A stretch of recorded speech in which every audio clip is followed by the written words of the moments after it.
창세기 38장 1절부터 11절 말씀을 보겠습니다.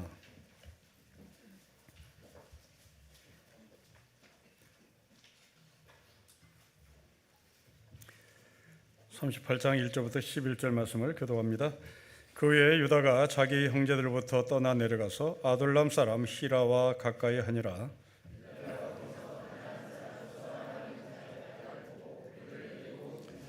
그가 임신하여 아들을 낳으며 유다가 그의 이름을 엘이라 하니라. 그가 또다시 아들을 낳고 그 이름을 셀라라 하니라. 그가 셀라를 낳을 때 유다는 거십에 있었더라.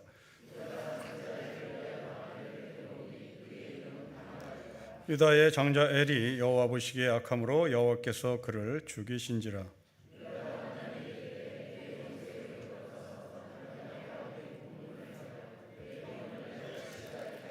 오나니 그 씨가 자기 것이 되지 않을 줄 알므로 형수에게 들어갈 때 그의 형에게 씨를 주지 아니하려고 땅에 설정하며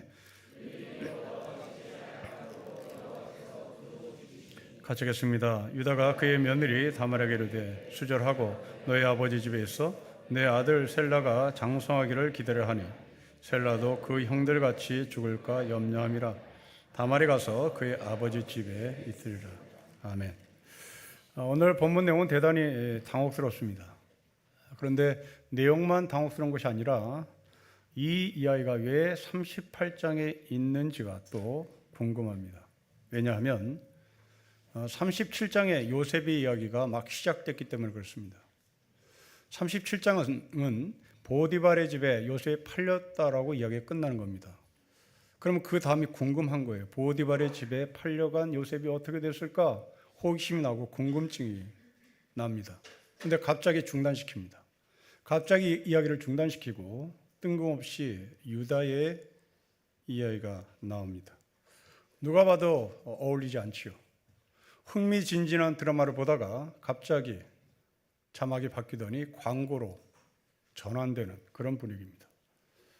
그 광고가 빨리 끝나야 다음 흥미진진한 드라마가 이어지는 그런 조바심, 그런 호기심을 갖는 것처럼 지금 이 요셉의 이야기가 막 37장에서 시작했는데 그래서 클라이막스로 올라가야 하는데 갑자기 중단되는 꼴입니다. 자, 우리는 내용도 문제지만 왜 38장이 여기에 유다의 이야기가 편집됐는가? 이 두 가지 질문을 우리가 하면서 이 두 가지 질문이 오늘 우리에게 어떤 의미가 있는지를 접근해 보도록 하겠습니다. 먼저 이 말씀이 기록된 유다의 이야기가 왜 38장에 편집이 됐을까라는 질문에 답을 구하려면 여러분 1절을 보면 좋을 것 같습니다. 여러분 1절을 우리 같이 읽겠습니다. 시작. 그 후에 유다가 자기 형제들로부터 떠나 내려가서 아둘람 사람 히라와 가까이 합니다. 유다는 자기 형제들 곁을 떠났다고 기록합니다. 유다는 형제 곁을 떠난 유일한 사람이 아닙니다. 요셉은 강제적으로 형제 곁을 떠났습니다.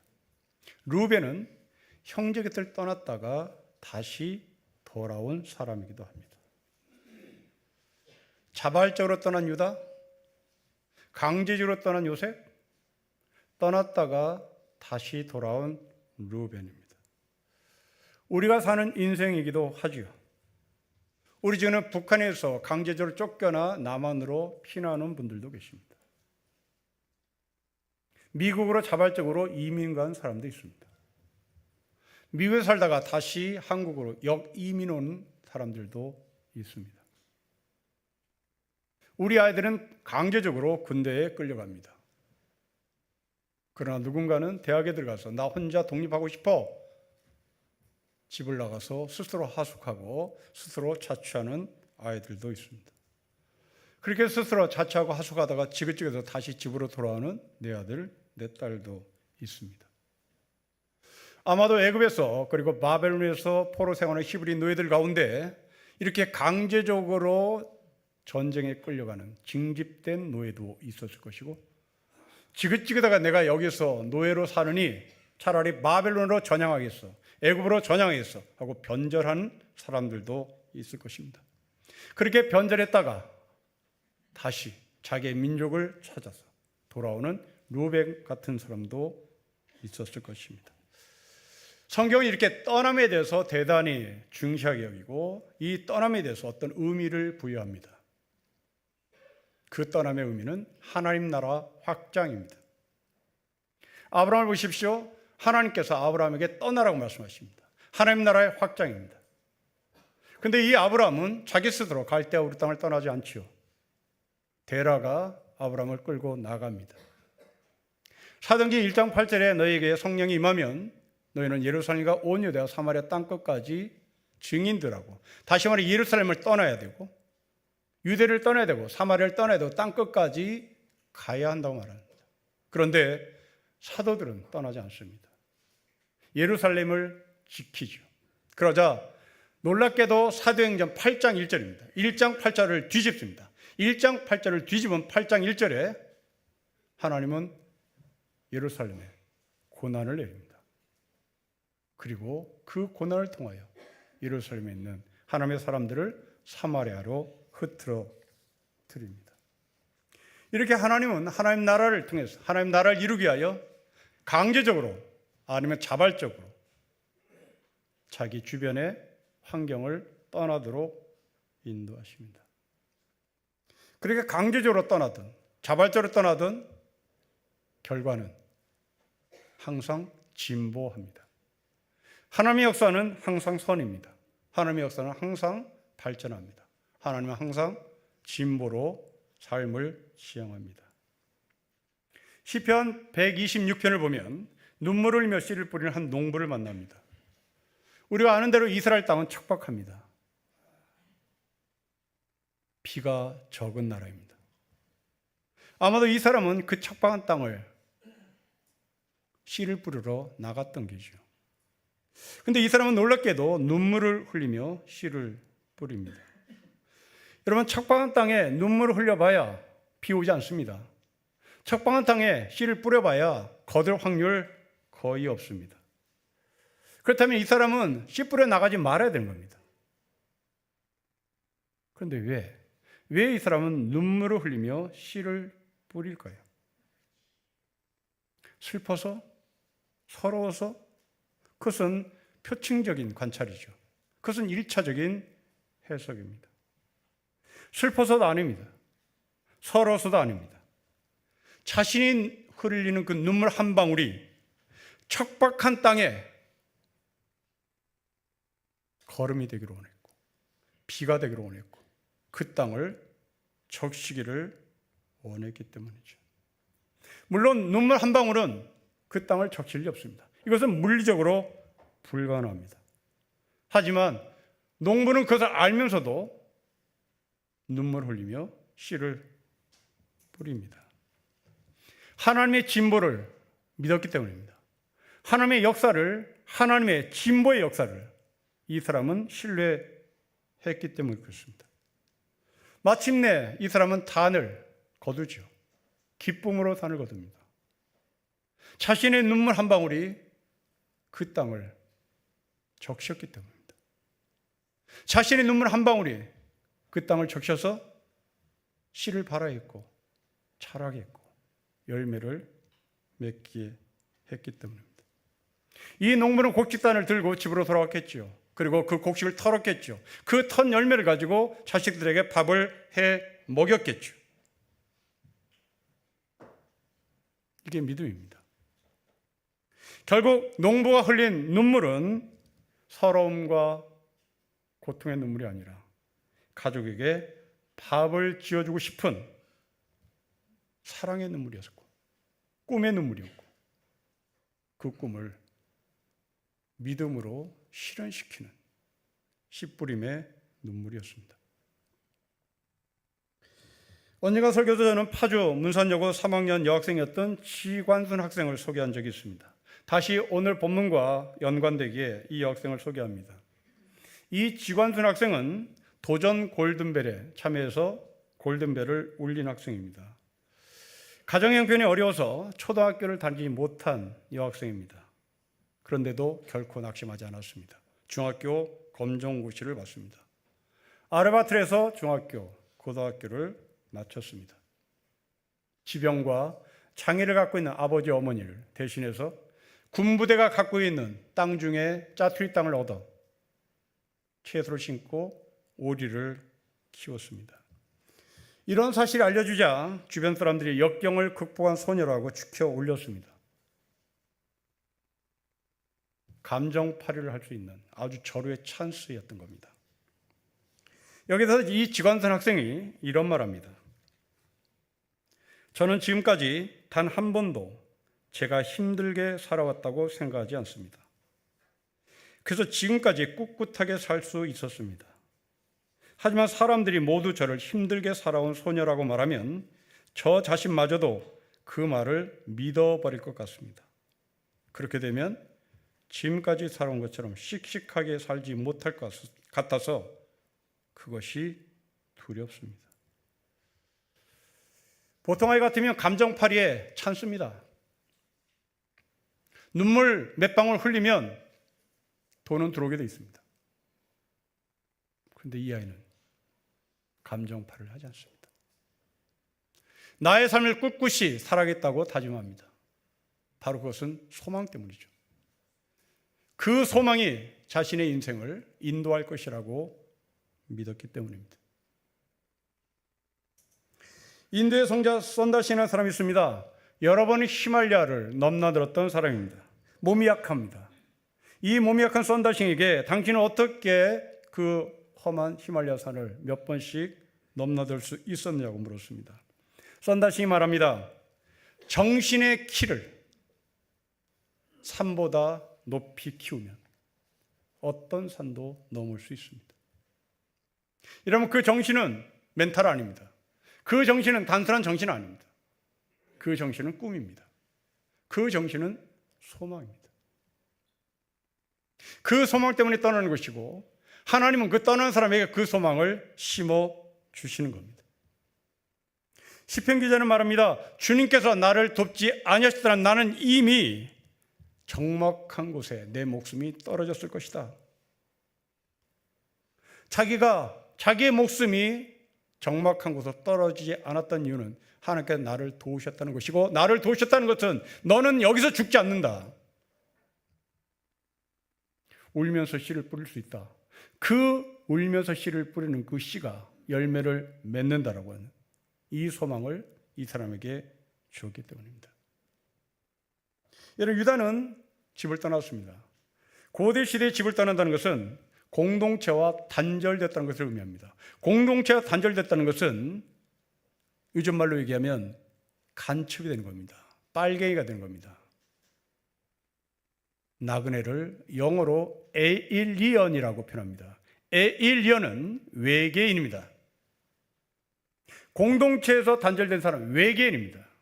공동체에 단절된 사람, 나그네, 그 사람은 죽여도 되는 겁니다. 지금 무슨 이유였는지 유다는 자기 집을 떠납니다. 스스로 에일리언이 되기로 작정합니다. 스스로 간첩이 되기로, 스스로 스파이가 되기로, 스스로 빨갱이가 되기로, 스스로 자기가 누구한테 죽임을 당해도 할 말이 없는 그런 존재로 자기를 코너에 뭅니다. 배고프죠. 어떤 누구도 친구가 되어주지 않습니다. 그러기에 어떤 누구보다도 더 열심히 10배, 100배 노력을 해야만 살아남을 수 있는 것이 바로 이 나그네, 집을 떠난 사람입니다. 사랑하는 성도 여러분, 우리의 삶은 이렇게 광야로 나온 것처럼 자발적으로 떠났든 강제적으로 떠났든 밖에 나가면 힘이 듭니다. 미칠 지경이죠. 그러나 우리의 눈물 한 방울이 떨어지다가 바람에 날려 없어지는 것이 아니라 우리의 눈물 한 방울이 이 땅을 적실 것을 기대하는 그 믿음을 놓치지 않았으면 좋겠습니다. 울며 씨를 뿌린 자는 기쁨으로 단을 거둔다는 이 말씀이 여러분에게 육화되어서, 여러분이 인카네이션 되어서 여러분 삶에 그대로 녹아져 열매를 맺었으면 좋겠습니다. 그 곡식으로 여러분들에게, 자녀들에게 밥을 해 주십시오. 그 밥을 먹으면서 주님의 인자하심을 기억하십시다. 나에게 눈물을 주신 이유는 서러워서가 아니라 나에게 눈물을 주신 이유는 땅을 적시고 열매를 맺게 하기 위한 하나님의 놀라운 계획이었음을 고백하는 우리 모두가 되었으면 좋겠습니다. 이제 유다는 집을 떠났습니다. 유다는 이방 지역에서 이방 여자와 결혼을 합니다. 여러분 2절을 보십시오. 우리 2절을 같이 읽겠습니다. 시작. 유다가 거기서 가나안 사람 수아라는 자의 딸을 보고 그를 데리고 동침합니다. 이 여자의 이름이 무엇인지 알 수가 없습니다. 부인의 이름이 무엇인지 알 수 없는 것으로 봐서 아마도 유다는 가난한 집의 여자와 아니면 별볼 없는 사람, 왜냐하면 자신의 처지가 힘들었기 때문에 유유상종이라고 이름 없는 여자와 결혼을 했던 것 같습니다. 2절을 근거로 보면 유다는 결혼식도 제대로 올리지 못한 채 살았던 것 같습니다. 가난했기 때문입니다. 나그네였기 때문입니다. 나그네요 가난했기에 이름 없는 여자, 그와 결혼식도 올리지 못한 채 그냥 함께 살아야 하는 삶이었습니다. 죽으라고 일을 했겠죠. 그 서러움, 그 고통이 심했기에 죽어라고 일을 했겠습니다. 그리고 새 아이를 낳습니다. 첫 아이에게 결혼을 시킵니다. 그 결혼을 한 첫 아이의 부인, 자신의 며느리 이름이 다말입니다. 자신은 이름 없는 여자와 결혼했습니다. 큰아들은 이름 있는 다말이라는 여자와 결혼시킵니다. 자신은 별 볼 일 없이 살았지만 내 아들만큼은 별 볼 일 있게 살고 싶게 한 아버지의 심정입니다. 그 아버지의 심정으로 죽으라고 일을 해서 번듯하게 돈을 벌었고 번듯한 가정을 꾸렸고 이제 남들이 손가락질하지 않을 정도로 이제 이름 있는 여자와 결혼할 정도가 되었습니다. 우리 어머니 세대를 보는 것 같습니다. 아마 지금 이 자리에 예배드리는 여러분 가운데 이 유다와 같은 삶을 살았던 분이 계실 겁니다. 나는 비록 유다처럼 살았지만, 나는 비록 결혼식도 제대로 올리지 못한 채 살았지만 내 아들 내 딸은 번듯하게 결혼식도 올려주고 싶고 내 아들 내 딸은 번듯하게 이름 있는 가문과 결혼시키고 싶습니다. 그래서 우리는 땀을 흘려 죽으라고 일을 했습니다. 마침내 그 꿈을 이룹니다. 아들이 결혼식하는 날, 딸이 결혼식하는 날 혼주 자리에 앉아봅니다. 혼주 자리에 앉은 내가 아들을 보고 딸을 보니 내일처럼 기쁩니다. 고생했던 날들이 주마등처럼 스쳐 지나갑니다. 감사의 눈물인지 서름의 눈물인지 계속 눈물이 납니다. 자신이 입어보지 못한 슈트, 자신이 입어보지 못한 드레스, 부럽기도 하고 아름답기도 하고 복잡합니다. 내 할 일을 다 한 것 같아 기쁘기도 하고 또 서럽기도 합니다. 이제 그 결혼식이 끝나고 신혼여행을 보낸 아버지 어머니의 심정은 곧 얼마 있지 않아 손주를 볼 것입니다. 아들이 딸이 손주를 낳아서 내 가슴에 안겨줄 때 내 가슴은 벅찰 것만 같습니다. 상상만 해도 기쁩니다. 나는 그 손주를 안고 주님의 이름으로 마음껏 축복하고 싶은 믿음이 막 솟구치는 것 같습니다. 유다가 그리하였습니다. 유다는 세 아들을 낳습니다. 에르라는 아들, 오난이라는 아들, 그리고 셀라라는 아들을 낳았습니다. 이제 유다는 큰아들 엘을 다말과 결혼시키고 손주를 보기를 원했겠죠. 그리고 그 손주를 마음껏 축복하기를 원했을 것입니다. 그런데 현실은 그러지 못했습니다. 여러분 7절을 보십시오. 6절과 7절입니다. 같이 읽겠습니다. 시작. 유다가 장자 엘을 위하여 아내를 데려오니 그 이름은 다말이더라. 유다의 장자 엘이 여호와 보시기에 악함으로 여호와께서 그를 죽이셨습니다. 첫째 아들 엘이 아들을 낳지 못한 채 죽었습니다. 급사했습니다. 젊었던 나이겠죠. 젊은 나이에 죽었습니다. 무슨 이유인지 급사했습니다.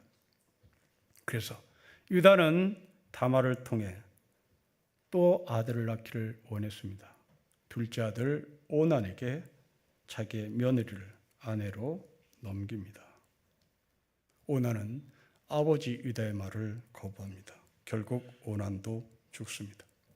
그자 이번에는 막내 세라를 다말의 남편으로 정합니다. 여러분 11절 보십시오. 우리 같이 읽겠습니다. 시작.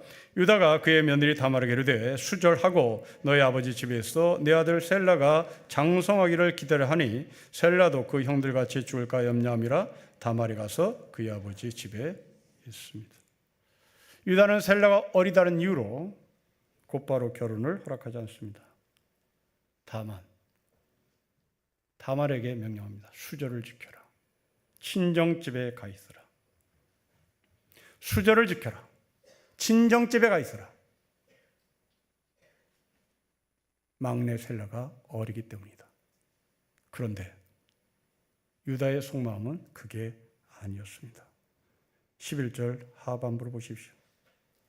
유다의 속마음은 셀라도 형들처럼 죽을까 봐,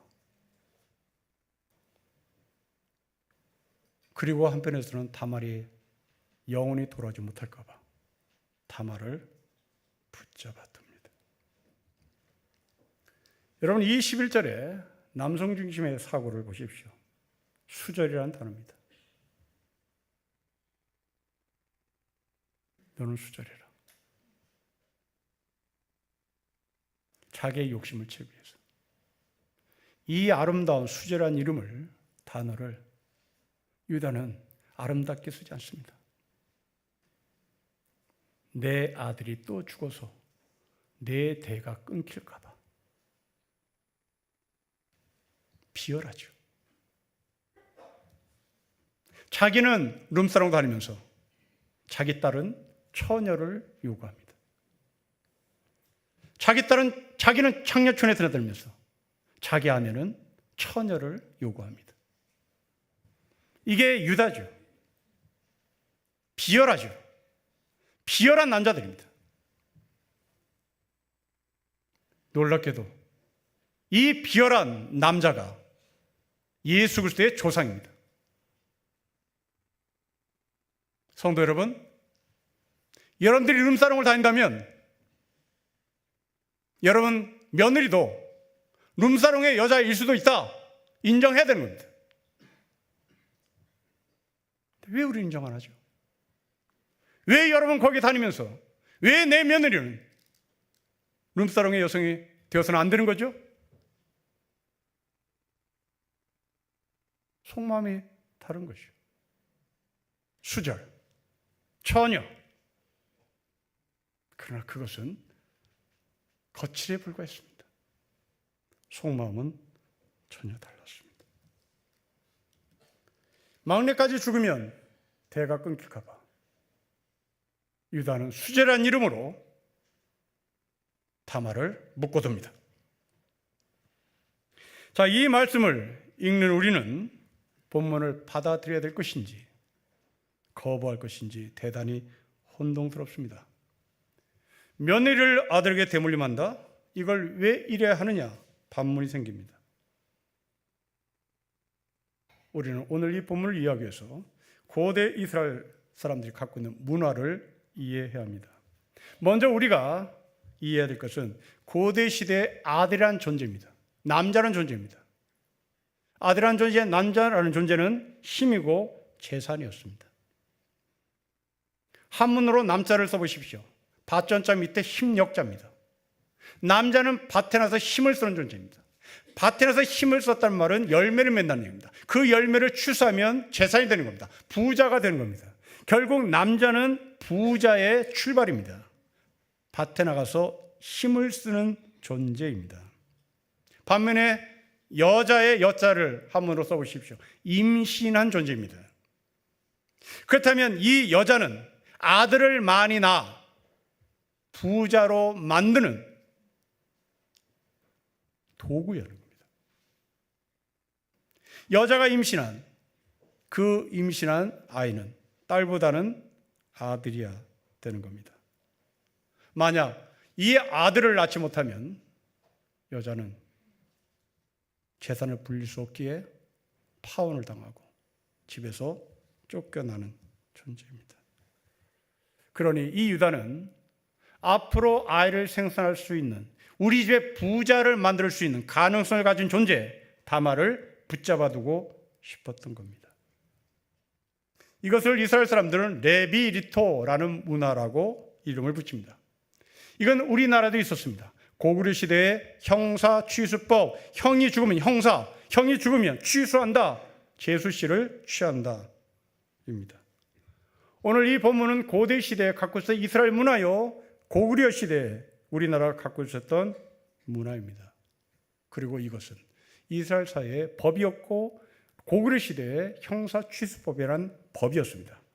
신명기 25장 5절을 한번 보십시다. 여러분 화면을 보십시오. 이것이 법입니다. 같이 읽겠습니다. 시작. 형제들이 함께 사는데 그중 하나가 죽고 아들이 없거든 그 죽은 자의 아내는 나가서 타인에게 시집가지 말 것이요 그의 남편의 형제가 그에게로 들어가서 그를 맞이하여 아내로 삼아 그의 남편의 형제된 의무를 그에게 다 행할 것입니다. 법입니다.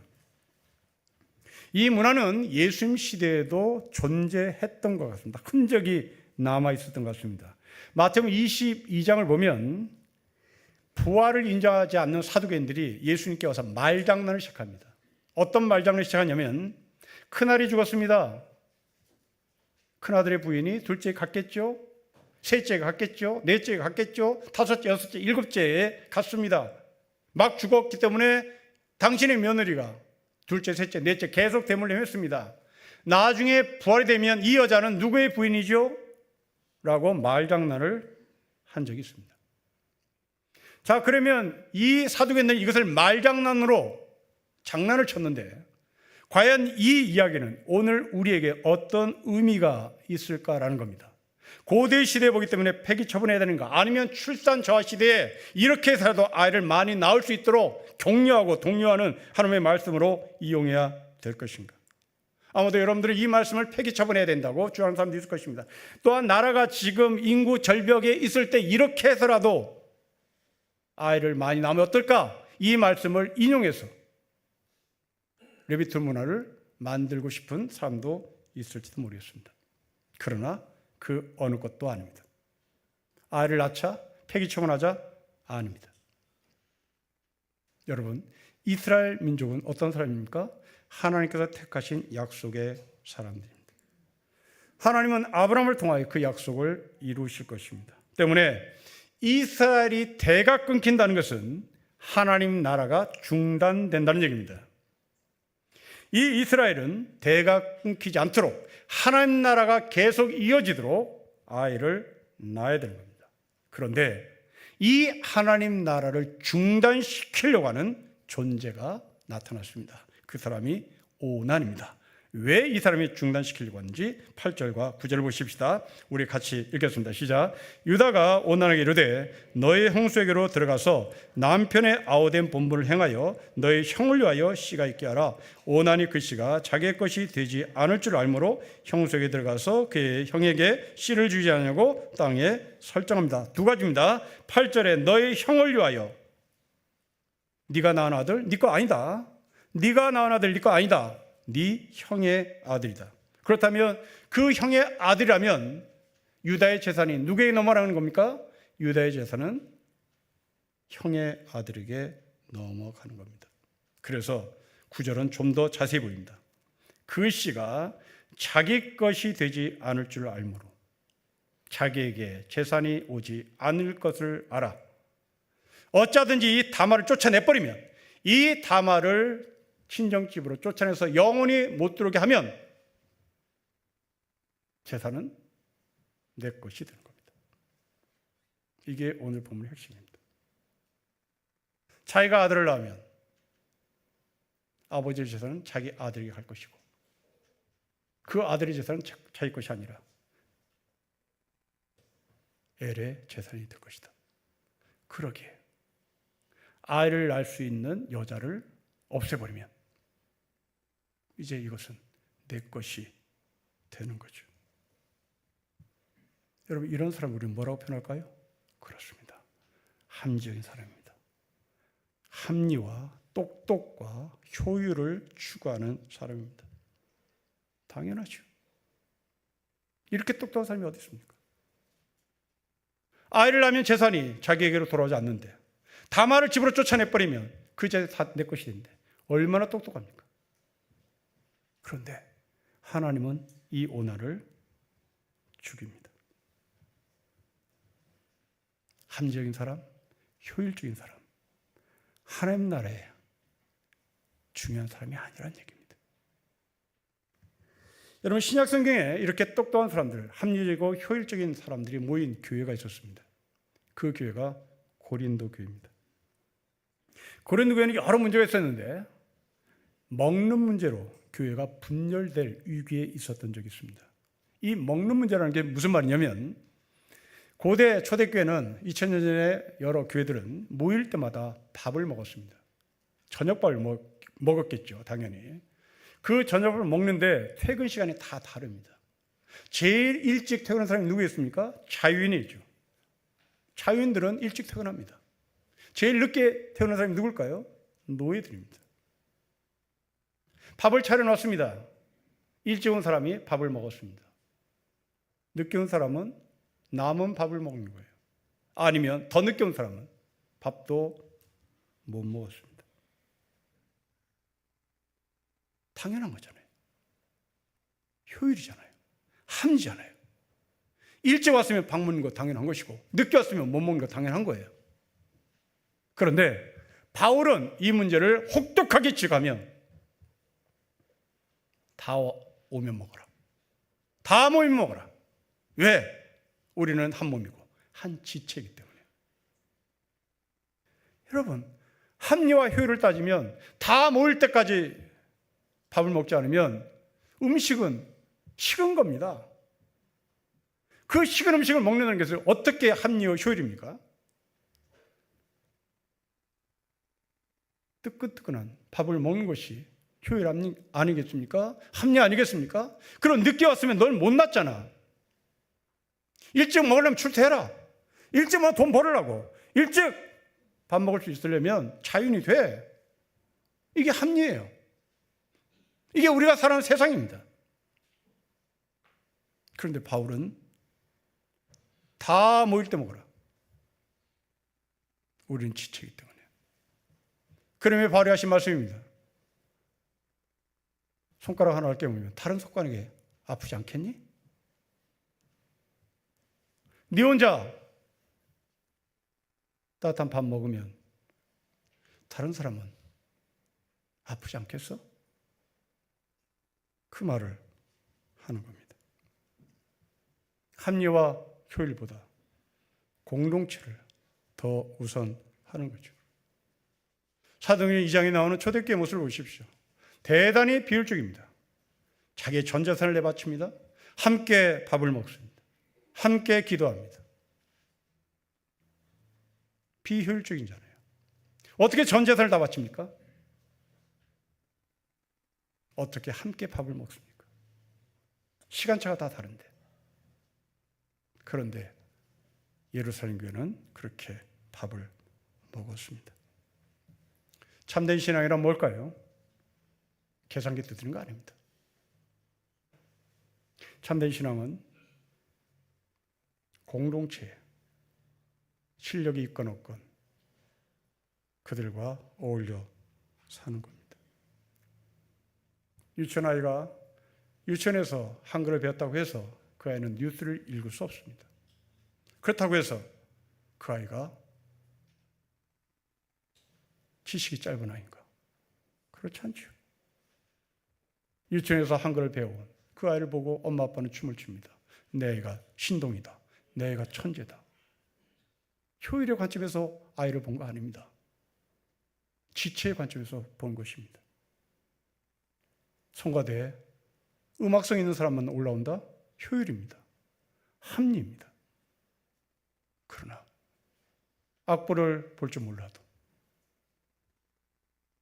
성가대에 쓴 것은 지체로 받아들여야 되는 것입니다. 합리와 효율은 자칫 자기의 잘남을 뽐낼 수 있습니다.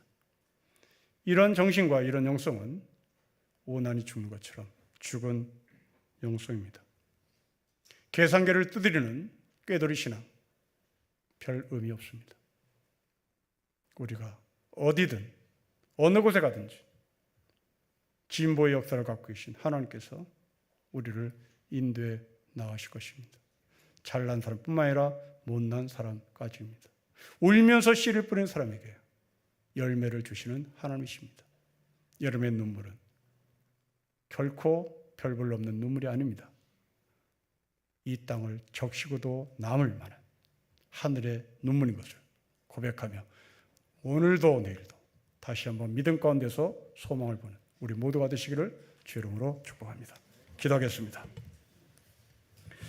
아버지 하나님, 세상에 볼 때 비합리적인 공동체가 교회입니다. 우리가 볼 때 저쪽은 합리를 추구하고 효율을 추구하는 집단입니다. 하나님은 하나님 나라를 위하여 우리를 사용하실 줄 믿습니다. 못나도 잘나도 지체인 것을 알고 이 지체로서 하나님 나라를 확장시켜 나가는 우리 모두 되게 하옵소서. 주 예수 그리스도의 이름으로 기도합니다.